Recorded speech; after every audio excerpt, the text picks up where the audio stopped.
ଜୟ ଜଗନ୍ନାଥ। ପୂଜା କରିବା ସମୟରେ ହାଇ ଆସିବା, ପୂଜା ଫୁଲ ତଳେ ପଡ଼ିଯିବା, ଆପଣ ଜାଳିଥିବା ଦୀପର ନିଆଁ ଅଧିକ ଜୋରରେ ଜଳିବା, ପୂଜା ସମୟରେ ଆପଣଙ୍କୁ ଆଳସ୍ୟ ଆସିବା, ପୂଜା କଲାବେଳେ ଆପଣମାନଙ୍କୁ କେବେ କେବେ କାଶ ହୋଇଯିବ, ଛିଙ୍କ ଆସିଥିବ କିମ୍ବା ଆପଣଙ୍କୁ ହାଇ ଆସିଥିବ, ଆପଣଙ୍କ ଆଖିରୁ ଲୁହ ବାହାରି ଯାଇଥିବ। ଠିକ୍ ସେଇଭଳି ପୂଜା କଲାବେଳେ ଦୀପର ନିଆଁ ଜୋରରେ ଜଳିଥିବ, ତା ସହିତ ଧୂପରୁ ମଧ୍ୟ ବହୁତ ଜୋରରେ ଧୂଆଁ ବାହାରୁଥିବ ଏବଂ ଆପଣଙ୍କ ପୂଜା କରୁଥିବା ବେଳେ ଦୀପଟି ହଠାତ୍ ଲିଭିଯିବ, ତେବେ ଏହା କେଉଁ ପ୍ରକାର ସଂକେତ ଦେଇଥାଏ? ଏସବୁ ସଂକେତ ମିଳିଲେ ଶୁଭ ନା ଅଶୁଭ? ଆସନ୍ତୁ ଏହି ଭିଡ଼ିଓ ମାଧ୍ୟମରେ ଜାଣିବା। ଯଦି ଏହିସବୁ ଘଟଣାଗୁଡ଼ିକ ଆପଣଙ୍କ ସହିତ ଘଟିଥାଏ, ଏହା କେଉଁ ପ୍ରଭାବ ପକାଇଥାଏ ଆପଣଙ୍କ ଜୀବନ ଉପରେ ଦେଖନ୍ତୁ। ଆପଣମାନେ ଯେତେ ବି ଟେନସନରେ ଥିଲେ ମଧ୍ୟ ପୂଜା କଲାବେଳେ ଆପଣଙ୍କର ଗୋଟିଏ ଅପୂର୍ବ ଶାନ୍ତି ମିଳିଥାଏ। ଯଦି ଆପଣ ସଠିକ୍ ନୀତି ନିୟମରେ ପୂଜା କରିବେ ତ ଆପଣଙ୍କୁ ନିଶ୍ଚୟ ମନେ ହେବ ଯେ ଭଗବାନ ଏଇଠି କେଉଁଠି ଅଛନ୍ତି।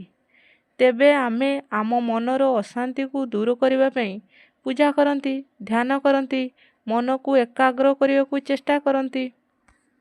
ଯଦି ଆପଣମାନେ ପୂଜା କଲାବେଳେ ନିଜକୁ ଭଗବାନଙ୍କ ପାଖରେ ହଜାଇ ଦେଲେ, ତେବେ ଆପଣଙ୍କର ଦୁଃଖର ହରଣ ହେବ। ଭଗବାନଙ୍କ ପାଖରେ ପୂଜା କରିବା ଦ୍ୱାରା ତାଙ୍କର ଆଶୀଷ ଓ କଲ୍ୟାଣ ଆମକୁ ପ୍ରାପ୍ତ ହୋଇଥାଏ ଓ ସୁଖ ଓ ଶାନ୍ତି ମଧ୍ୟ ପ୍ରାପ୍ତି ହୁଏ।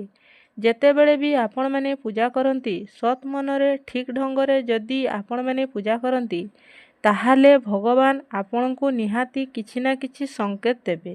ଖାଲି ଆପଣମାନେ ସେ ସଂକେତ ଗୁଡ଼ିକ ଜାଣିବା ଦରକାର।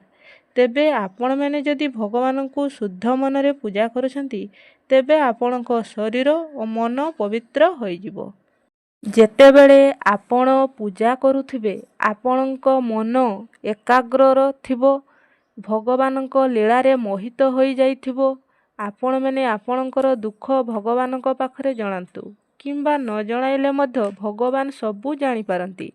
ଏଥିରୁ ଆପଣଙ୍କୁ ଜଣାଯିବ ଯେ ଭଗବାନ ଆପଣଙ୍କ ପୂଜାରେ ସନ୍ତୁଷ୍ଟ ଅଛନ୍ତି ଓ ଆପଣଙ୍କର ଶୁଭ ହେବ ଓ ଜୀବନରେ ସୁଖ, ଶାନ୍ତି, କଲ୍ୟାଣ ଇତ୍ୟାଦି ପ୍ରାପ୍ତ ହେବ। କାନ୍ଦିବା ଦ୍ୱାରା ମଧ୍ୟ ଆପଣଙ୍କ ମନରେ ଥିବା ଦୁଃଖ, ଖରାପ ମନୋଭାବ ଦୂର ହୋଇଥାଏ ଏବଂ କାନ୍ଦିବା ପରେ ମନୁଷ୍ୟର ମନ ହାଲୁକା ଲାଗେ ଏବଂ ଭଲ ଭାବନା ଜାଗ୍ରତ ହୁଏ। ପୂଜା କଲାବେଳେ ଯଦି ଆପଣଙ୍କୁ ଆଳସ୍ୟ ଲାଗେ, ଏହା କେଉଁ ସଂକେତ ଦେଇଥାଏ? ଯେମିତିକି ପୂଜା କରୁଥିବା ସମୟରେ ହାଇ ଆସିବା, ନିଦ ନିଦ ଲାଗିବା, ଯେମିତିକି ଆପଣ ଟେନସନରେ ପୂଜା କରୁଥିବେ କିମ୍ବା ସକାଳୁ ଉଠିଯାଇ ପୂଜା କରୁଥିବେ କିନ୍ତୁ ଶୀଘ୍ର ଉଠିବାର ଅଭ୍ୟାସ ନଥିବ।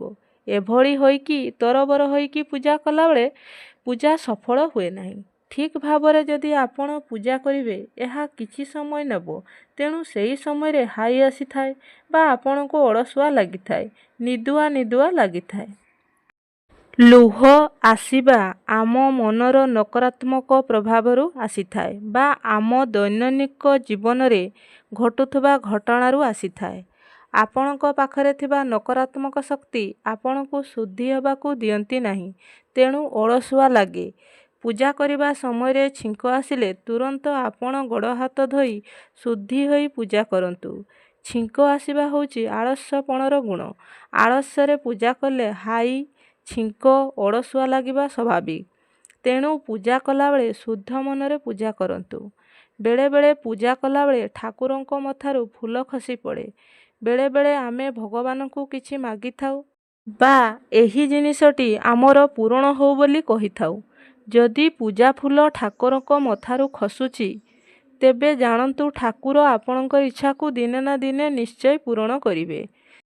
ଯଦି ଏପରି କେବେ ହୋଇଛି, ତେବେ ବୁଝିଯିବେ ଯେ ଆପଣଙ୍କ ଇଚ୍ଛାରେ ଭଗବାନଙ୍କର ଇଚ୍ଛା ରହିଛି।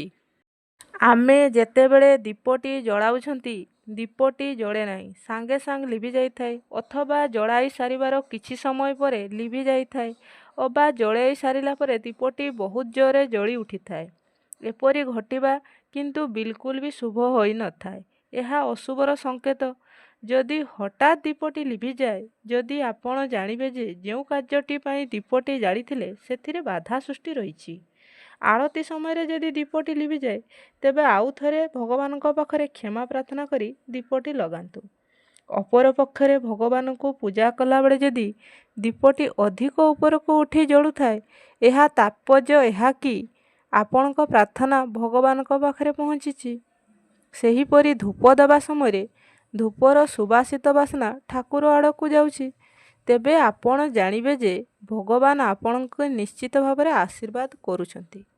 ଯେତେବେଳେ ଆମେ ପୂଜା କରୁଥାଉ କୌଣସି ମନ୍ଦିରର ଘଣ୍ଟି ଶଙ୍ଖ ଶୁଣିପାରିଲେ ଏହା ଆମ ପାଇଁ ଶୁଭ ହୋଇଥାଏ। ଏହା ଥିଲା ପୂଜା ସମୟରେ କିଛି ଛୋଟ ମୋଟ ଭୁଲର ଟିପ୍ସ। ଭିଡ଼ିଓଟି ଭଲ ଲାଗିଲେ ଭିଡ଼ିଓଟିକୁ ଗୋଟେ ଲାଇକ୍ କରି ଚ୍ୟାନେଲଟିକୁ ସବସ୍କ୍ରାଇବ୍ କରିଦେବେ। ଜୟ ଜଗନ୍ନାଥ।